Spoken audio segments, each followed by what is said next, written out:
ان فی ذلک لآیات للمتوسمین. څه علامه وه، څه دلیل د یوسف علیه السلام په قصه د لوط علیه السلام کې نعمتونه یې معطل کړل، چې نعمتونه الله هغوی معطل کړل، هلاک یې کړل الله.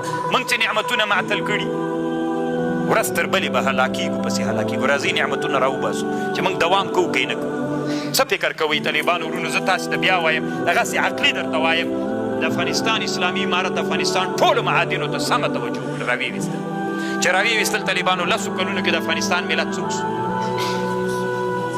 اقتصاد برابر سو. نو چې اقتصاد برابر سو، دا بیا د وروسو د لندن د پاکستان د ایران د فلانو د استخباراتو جاسوس کیږي چې خان سي. بیا طالبانو خپل نظام ساتي کړنګوي، اوس خو خپله دی ړنګوي، غریب ده ړنګوي، بیا دی ړنګوي نه بیا نه ړنګوي. نو چې ړنګ یې نه کړه، دته تنخوا سته، دته پیسې سته، هر څه دته برابر سو، سړک ورته جوړ سو، هر څه ورته مهیا سو. طالبانو نظام خپله دوام پیدا کړه که پیدا یې نه کړه، پیدا کړه عذاب چې عذاب ورک سو. نو ان فی ذلک